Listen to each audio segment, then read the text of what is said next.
A inicios de este siglo había más de 22,000 denominaciones cristianas. Y cada semana se abrían 5 iglesias más.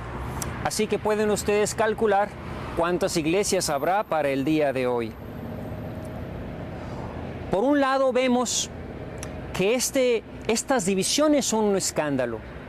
Y también vemos que las fuerzas del mal cada vez se unifican más.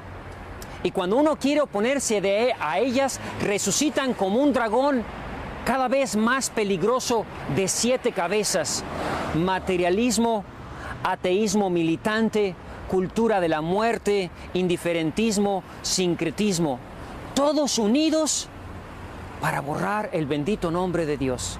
Y por otro lado, vemos esto. El cristianismo cada vez más y más dividido. Cada uno con su interpretación privada de la Biblia, y la Biblia solo dice lo que ellos dicen que dice, y todos los demás están equivocados. Iglesias creciendo como hongos después de lluvia. Y no solo es un escándalo, y no solo nos debilita frente al enemigo, sino que además se opone a la voluntad de nuestro Salvador.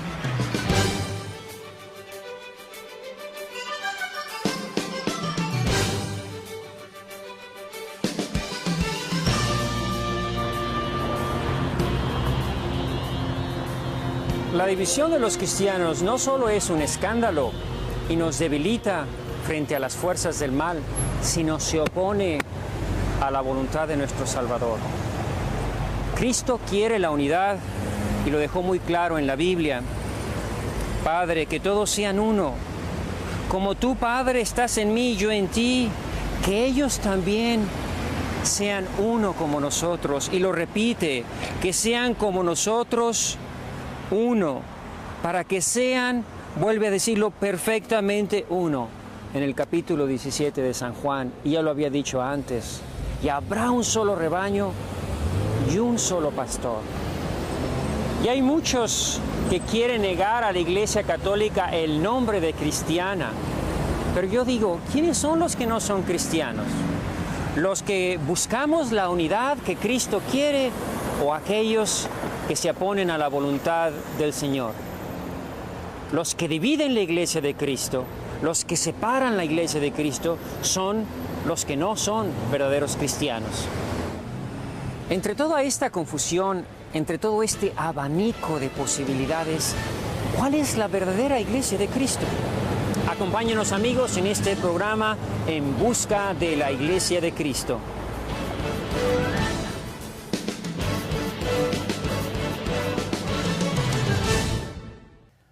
Vamos pues a comenzar nuestra investigación para encontrar la verdadera iglesia que Cristo fundó. Y como aquí no se trata de dar nuestra opinión y decir lo que nos gusta, sino de encontrar la verdad. Para ser más objetivos en nuestra investigación lo haremos a través del método bíblico, a través del método histórico y a través de un análisis de las objeciones que con más frecuencia se hacen a la Iglesia Católica. Antes de empezar a indagar sobre todas las iglesias cristianas, ¿cuál es la que Cristo fundó? Vayamos un paso más atrás y preguntémonos, ¿Cristo quiso fundar una iglesia? ¿Cómo saber si en verdad esa fue su intención y no es un invento de los hombres? Para no contestar esto con lo que sería nuestra opinión, vamos a acudir al libro de referencia de todo cristiano para encontrar la verdad. La Sagrada Escritura. Empecemos pues nuestra investigación utilizando el método bíblico. En Mateo 16:18, Cristo, nuestro único Salvador, dijo: Y yo a mi vez te digo que tú eres Pedro, y sobre esta piedra edificaré mi iglesia, y las puertas del infierno no prevalecerán contra ella. A ti te daré las llaves del reino de los cielos, y lo que ates en la tierra quedará atado en los cielos, y lo que desates en la tierra quedará desatado en los cielos.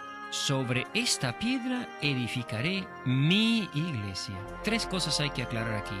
Edificaré, es decir, yo La iglesia no es una invención de un hombre, sino de Cristo mismo.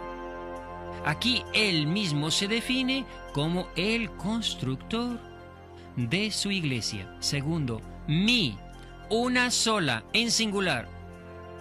Él no dijo, sobre este pedregal edificaré mis iglesias. Tercero, iglesia. ¿Qué significaba para Cristo el término iglesia? ¿Era un término poético? ¿Significaba algo invisible y etéreo, como afirmaba Lutero? ¿Se trataba de un edificio con cristaleras y campanas?